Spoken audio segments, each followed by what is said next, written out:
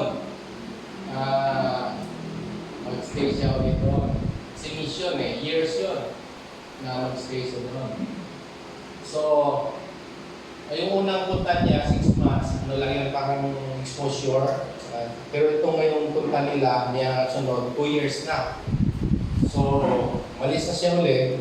Pero ako naman, parang may itong micro-degree. Kaya hindi ibig sabihin, battery, okay ba ito? Tapos, malik na siya ng India. Ako naman, dahil na yung spirit ko, parang wala na akong interest na mag-pastor doon. Kasi nung bago siya dumating, nag-flourish yung church Ang daming membro. Unti-unting nawala. Parang konti na lang natira. Hindi na kasi ako nag-preach na Parang masama loob ko mag-preach. Wala nang anointing. Napilit ka na lang. Isang araw, after 1 month pag-alis niya, tumawag sa akin. Sabi ko, ang linaw kasi may telepono rin kami noon sa bahay. Linaw na mo dito Hindi, dito na ako sa Manila. 1 month pa lang Kaya pala, nagkasakit siya doon. Tapos, umuwi siya dito dahil yung Korean partner niya, sabi niya, umuwi na muna. Pilipinas, para magpagaling. Nagpa-check up siya sa PGH. Tapos wala naman siyang sakit. Tapos sumunta sa amin, sabi niya, kinausap yung mga leader kami. Sabi niya, mula sa araw na ito, bibitawan ko na yung gawain dito. Totally si Pastor Dick na mag-control lang. Yun, gumaling na siya agad. Tapos nun, yun lang pala gamot. Sa Holy Spirit Ayun, sumunod sa Holy Spirit Kaya pala, doon ko napatunayan na ako tinawag ng Diyos. Confirm na ang Diyos, yung kanyang church, hindi niya hayaan masira kung siya talaga nagtatag. Kahit sa India pa pauwiin ka niya para ayusin na ang church bago siya pinalis. Yun, doon na. Naging 2 years na siya sa India. Tapos sa Kazakhstan, doon siya nasaktan ng gusto. Kasi inayos yung ugali niya. Ngayon sa Thailand siya. Dahil G12, ang dami ng member niya, more than 1,000 na. Pero yun yun yung history ng calling ko na it confirmed doon sa pangyayari na yun na talaga hindi siya nag-ordain sa akin kundi ang Diyos. Amen. Amen. Amen. So, yun ang gusto nating i-clarify doon sa calling natin. So, reflection natin mamaya, how we compare this to churches that pastor is hired to sweep the flock with condition. Kasi minsan, ang pastor ka dito, pero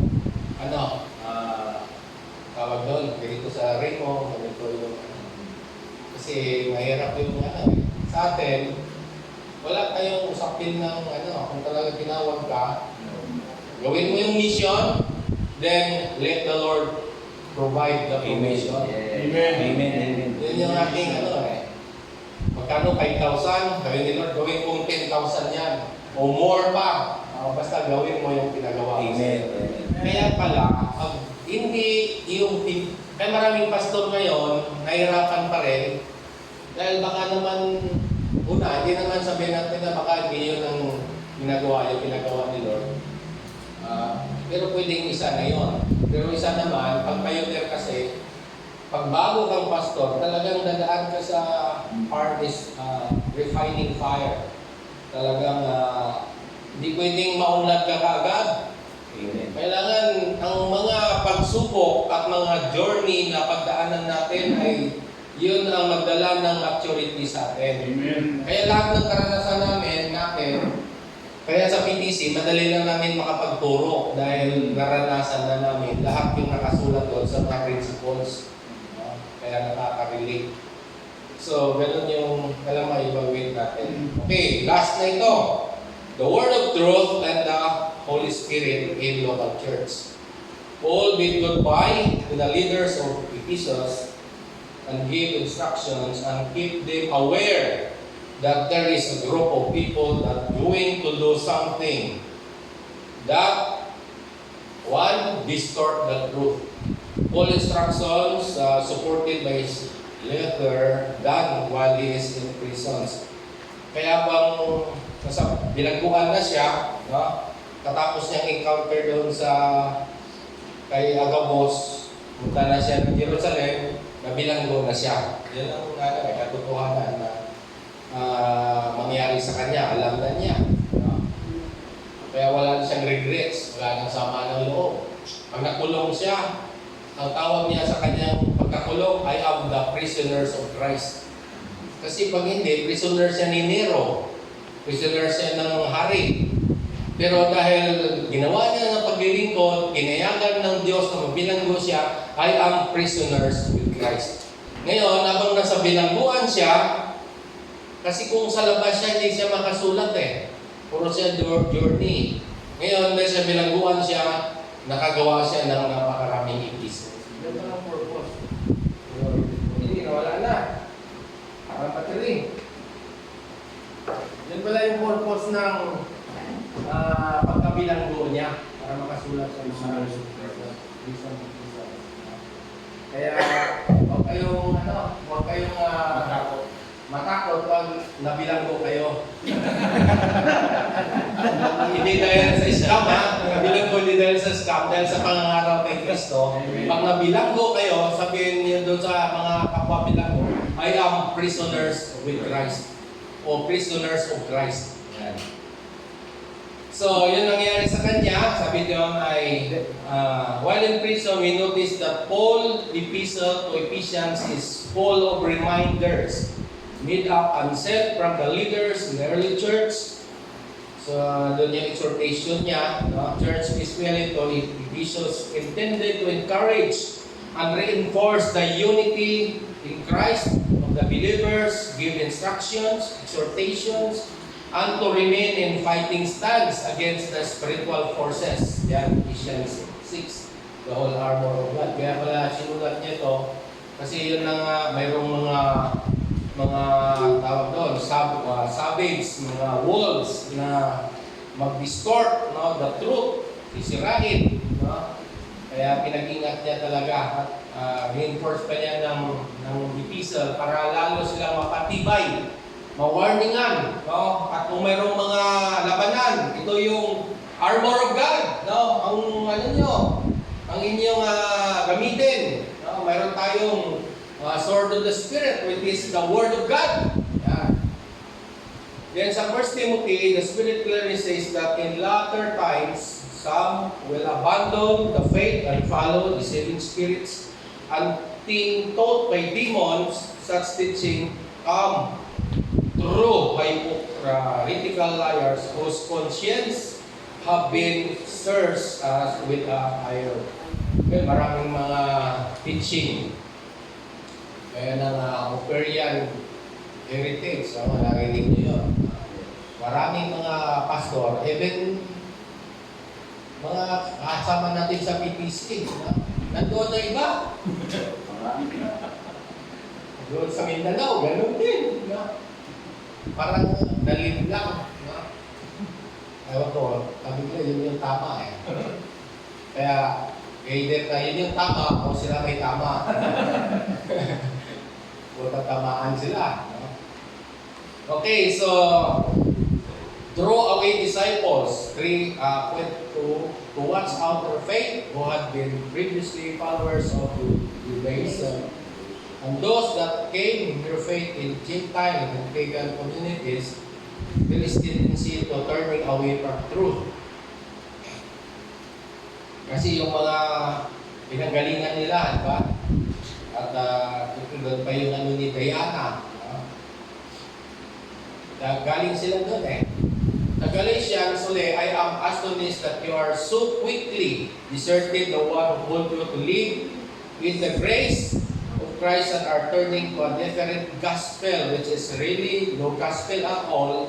Evidently, some people are throwing you into confusion and are trying to pervert the gospel of Christ. Yan, marami ngayon ang ano niyan, no? Lumalaganap. Yan, si Ibuloy, pero in times din, no? Yung Branhamites, yan, at marami pa ay mga pastor pa nga, no? Yung kanilang tinatarget. So, aware, natama yung ni Paul, no? Sa mga Ephesians. Yung Revelation, di ba, sabi ni Lord doon sa kanila, magsisi sila or they left their first love. Ephesians yan eh. Dati ay marugdog yung kanilang pagmamahal sa Diyos, sa paglilingkod. And yet, nanghina, nawala. So, balikan niyo yung first love niyo. Okay, so, number 3, commit you to God. Ito yung last. Paul stayed with them over 3 years.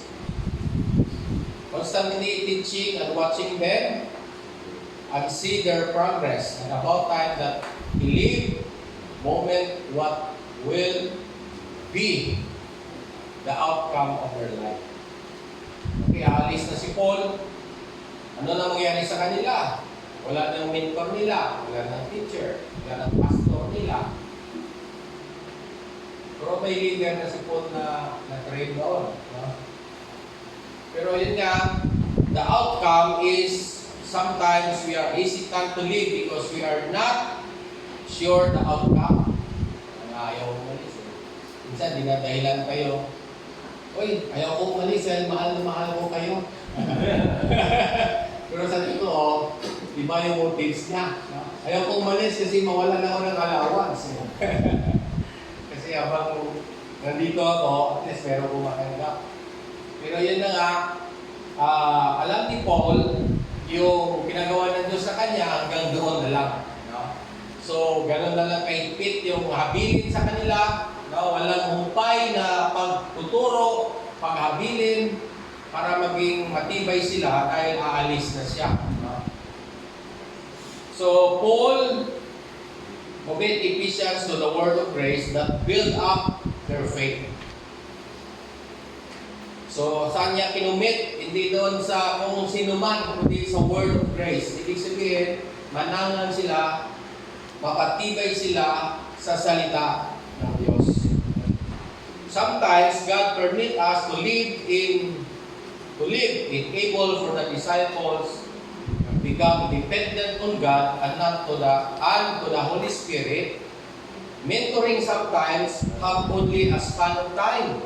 And without the presence of mentor, we see that God continue His work.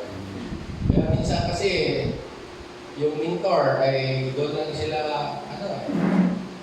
kasi dapat, kaya dito yung mentor natin, dito yung pastor natin, lagi nila. Yung pastor, limited lang yan eh. Yung mentor, limited lang. Ang 24 hours na kasama mo ay ang Word of God and the Holy Spirit. Yun yung mentor mo talaga. No?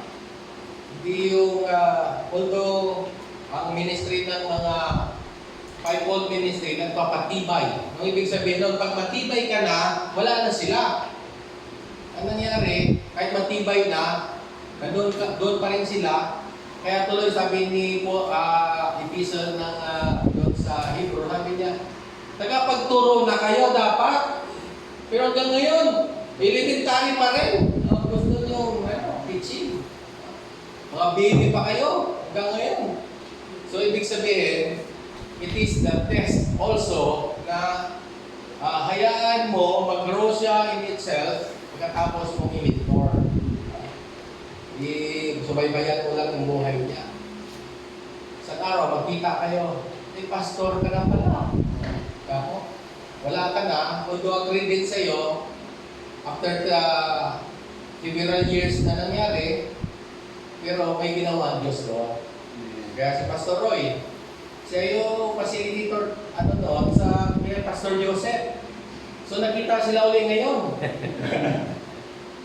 Kapatid nila ito, kapatid ni Dr. Ganito, yung mga tinuturo nyo, that is masteral and doctoral level. O kaya tayo, pag uwi natin, doktor na tayo. Kasi yun, inaaral natin yun eh. Pero kung doon kayo sa bus, saka makonduktor lang kayo. Okay, so Jesus Christ spent 3 years and a half to disciple the apostle. Tingnan nyo apostle, disciple. Ang mga apostle ay dinisciple niya. Ibig sabihin, yung disciple that is teaching, mentoring. So, 3.5 years and live. The mission work continue until now. Nung umalis ng Panginoon, ano sabi niya? Ang Holy Spirit na ngayon ang guidance nyo. Yun ang bigay sa inyo ng inspirasyon, ng pagpaliwanag ng mga sinabi ko, at mag-perform ng miracles ay through the power of the Holy Spirit. Instrumento kayo. Malinaw po yun Instrumento tayo. Hindi tayo ang gumagawa ng miracles. Wala tayong kakayanan Pati yung pag-reach out ng mga manampalataya, yung mga unbelievers, hindi rin maligtas yan kung tayo lang. Ang trabaho natin to share the gospel, then let the Holy Spirit convict them and be saved. So ang nagliligtas ay ang Holy Spirit, ang Diyos, hindi tayo. No? Kaya sabi, hindi dahil sa akin, hindi ka nakakilala sa Panginoon, hindi ka naligtas. Gamit ka lang, instrumento ka lang ng Diyos. Amen. Tayo, instrument lang din talaga. Apostle Paul spent 3 years to Ephesians and live, and the work continue. Tuloy pa rin kahit wala na siya. Itong matindi ngayon, yung ating director. Pastor Paul, ito kanina, Apostle Paul. Si Pastor Paul, siya ay, although ayaw niyang ayaw magpatawag ng bishop tinawag ko niya, bishop. Ang aking bishop. Doktor. Ang aking doktor. Pastor. Okay lang yan. Okay na yan. Kasi ayaw niya doktor talaga siya. Hindi lang si doktor. Talaga, pinagtulugan ng kilay. Kasi ngayon, daming doktor May 5,000 na lang, doktor ka na. Pero bishop ka na. Kung gusto mo, ilang title? Reverend, bishop, doktor. Pero manilito yan sa tipo mo. Kung dito. Yung isa nga kasi ID, sabi ko, ang ID natin para sa pastor. 4 yung mo, 100 isa 400 babayaran mo. Bishop, reverend, pastor, doktor. 4 bayaran mo. 400. Pero ngayon, hanggang ngayon, hindi pa niya binayaran yung ID niya. Hindi na nagpakita Tapos yung isa pa maming dito, natin naging sermon din ang ama. Yung active. Makikita niya yan. Yan yung posisyon niya, bishop, doktor. Ayaw niya tawagin ng pastor. Dahil nag-upo kami sa lamesa, nag-uusap, nakatagilid siya. Sabi ng sister, Pastor, hindi siya nililingon. Sabi ko, sister, sabihin mo, doktor. Doktor! O, lingon agad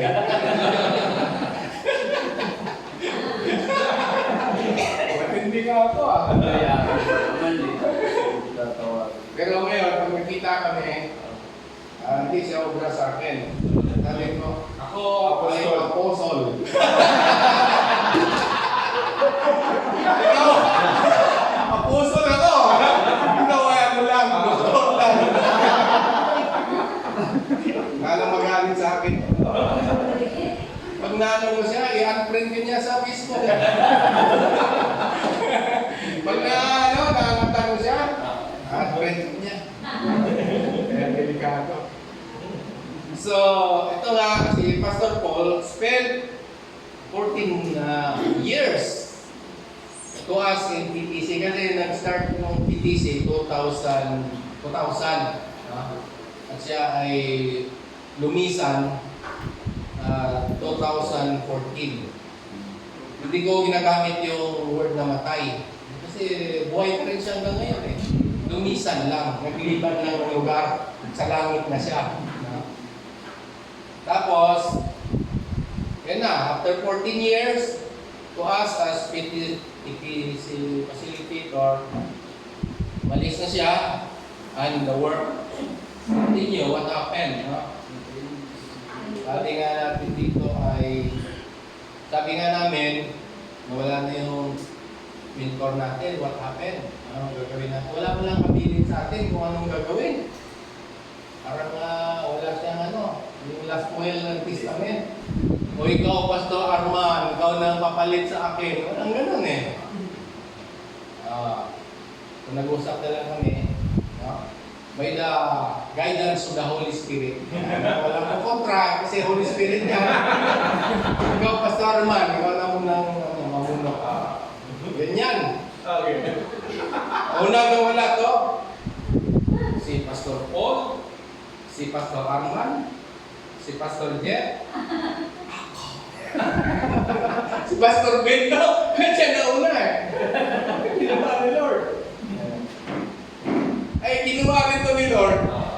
Ito lang natira.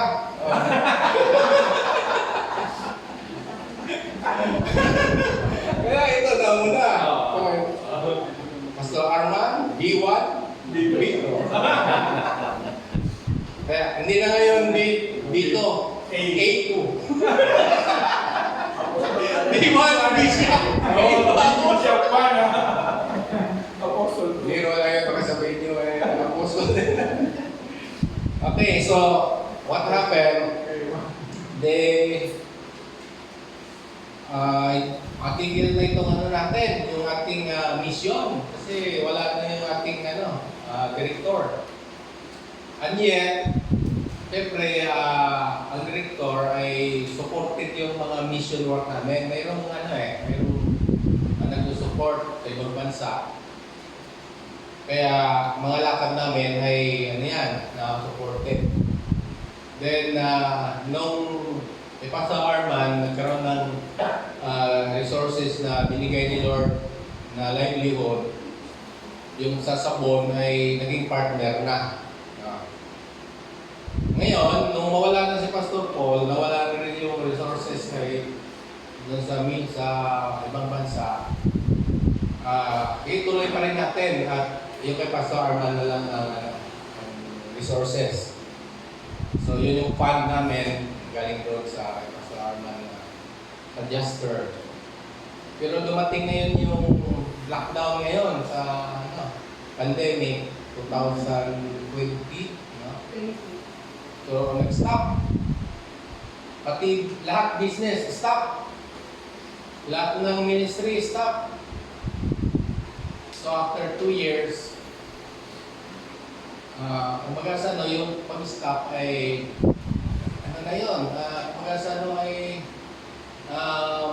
may dahilan na tayo, harapan ni Lord. Alam mo naman, Lord, hindi namin nagawa yung mission na yan dahil pandemic, walang resources, wala lahat. So, magandang alibay yun, harapan ng Diyos. Pero ang Panginoon, hindi tatanggap ng alibay, may gagawin siya at gagawin. Para matuloy yung gawain. Pero kami, dito sa Arman, ginawit nila ng alibay na senior na tayo, kaya executive na tayo. 65, 62. hindi rin eh. Ito naman si Pastor Raul, kinausap ng Holy Spirit. Sabi niya, tuloy natin yung yung training ng PTC. Wala tayong budget eh. Okay, mag-collaborate tayo. So, sige, tuloy natin. Pero, kanya-kanya tayong mag-contribute tayo bawat isa. Kanya-kanyang bulsa. Madaling salita, nung nakarating kami sa Puso Rubio, nasimulan yung gawain doon. So, mula doon, ay binuksan ni Lord yung mga iba't ibang paraan. Kasi ang gastos doon sa mga 6 to 7,000 sa transport, kasama na yung doon sa expressway, Malikat. Kung sa natunin, mga 10K. And yet, merong, kasi na-try tayo ng Shunammite blessing. Mayroong mga niresap si Lord ng mga Shunamita, Shunamito. Pastor, ito yung idagdag nyo sa pamasahe nyo. Pastor, dagdag sa paggastos dun sa pagkain nyo. Madaling salita, wala na kami problema sa paggastos. Provided na ni Lord, mamilan ng mga Shunamites. Ibig sabihin, ang gawain tuloy dahil mayroong ginagamit ng Diyos. Kaya pagkatapos nitong conference natin, wala na ito. Mas marami pang ubuksan na gawain si Lord. Amen. Parang kay Paul, babalikan lahat yung mga dati. Palakasin ulit yung mga... Kasi doon sa Cagayan. Laging gusto kailan kayo babalik dito. Kita mo na, hindi pa kami, dami pa namin mga dalawang bacteria eh. Pero babalikan namin kayo sa panahon na tinakda ng Holy Spirit.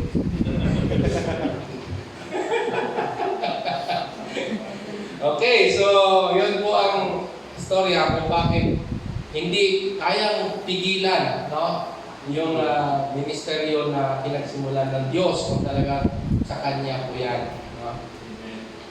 So this is the evidence that the Holy Spirit is established by God and at work, empowered by the Holy Spirit. Kaya dito, Mr. RC, Mr. RC, atin ka bukas doon sa natin para maging malinaw ang pinapagawa ng Diyos dito sa center. Kasi alam nyo, yung buhay na si Pastor Paul, kinausap kami niya ni dalawa kay Pastor Arman.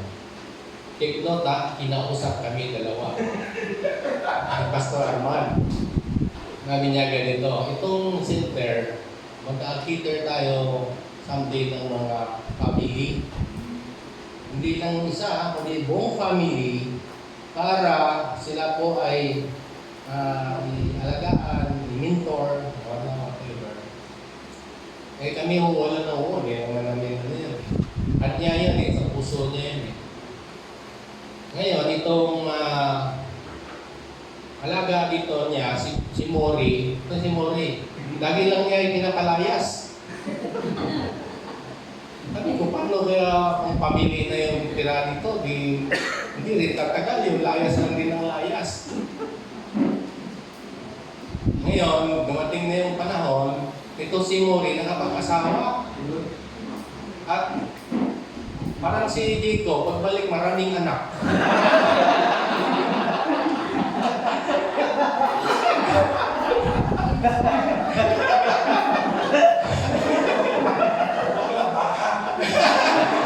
Tapos, yun nga, nagkaroon ng problema doon sa community nila, doon sa, sabi mo lang yung mo rin? Nakar. Okay, ito si Last RC, babalik ka lang dito sa center. At hindi lang siya babalik mag-isa, kasama ng buong angkan. Ngayon, dito na nakatira sila, dito na ngayon, di ba? Yung family nila. Tapos, narinig ko yung Sir RC,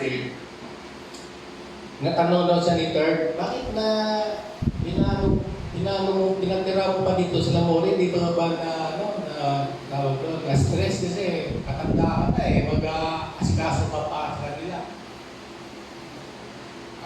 Kasi si Paul, may naman niya alam yung lagi sa amin. Third.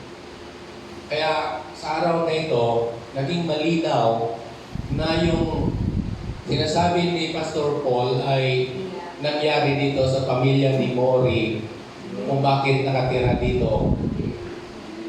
Hindi naman yan pinilit.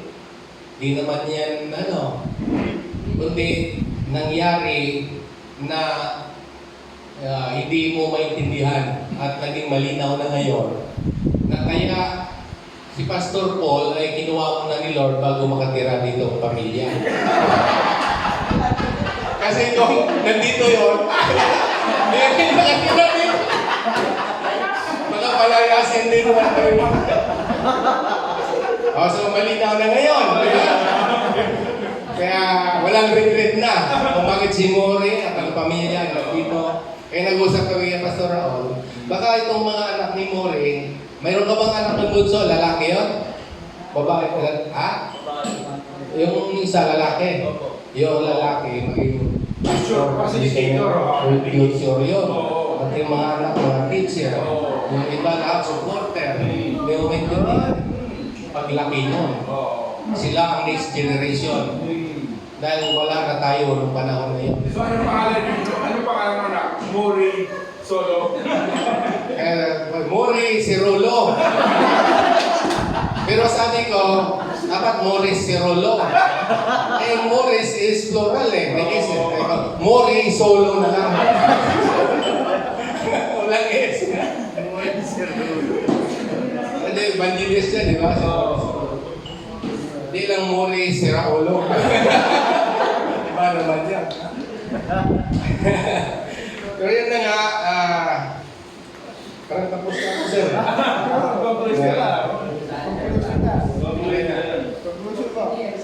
My reflection. This is the evidence that ministry established by God and at work empowered by the Holy Spirit. Ito sa Matthew 16, and I tell you that you are Peter, and this rock I will build my church, and the gates of Hades will not overcome it. Ibig sabihin, ang church, kay Lord yan. Amen. Church natin kay Lord yan, di yan sa atin. Kaya ilagay lang tayo dyan, someday ay alisin din tayo. And yet, mag-rest assured ng church natin dahil ang Diyos na nagtayo, manatili po yan hanggang sa kanyang pagbabalik. Amen. Philippians chapter 1 verse 6, ang mga bagay na pinasimulan ng Diyos sa inyong buhay at kanyang kumplituhin hanggang sa kanyang pagbabalik. Question natin, how would you evaluate your current ministry if the time comes that that God let you live? Yes, sir. Conclusion, understand now how the Holy Spirit have a profound role in shaping the ministry and to the life of ministers and to guide people to God into the truth. So, mag-pray na tayo bago mag-grouping. Ilang ano ba yan? Diyan?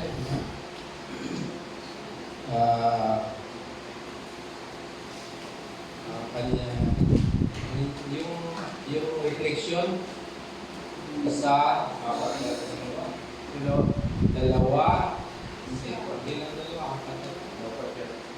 dalawa, tatlo, apat. Ibig sabihin, isang apat na group tayo mamaya para talakayin, usapan yung bagay nito. Kaya sandali niyo mo po, tayo manalangin. Panginoon, kami nagpapasalamat sa mga katotohanan at paglilinaw niyo sa amin, kung paano mo kami tinawag sa ministeryo, kung paano mo kami binigyan ng malinaw na direksyon sa aming ginagawa, upang kami patuloy na mayroong lakas, mayroong enthusiasm to do the ministry na ginagawa niyo sa amin, and to receive a reward accordingly to what what you sent us to do. Thank you. All things belong to you. All glory belong to you. In the name of our Lord Jesus Christ. Amen.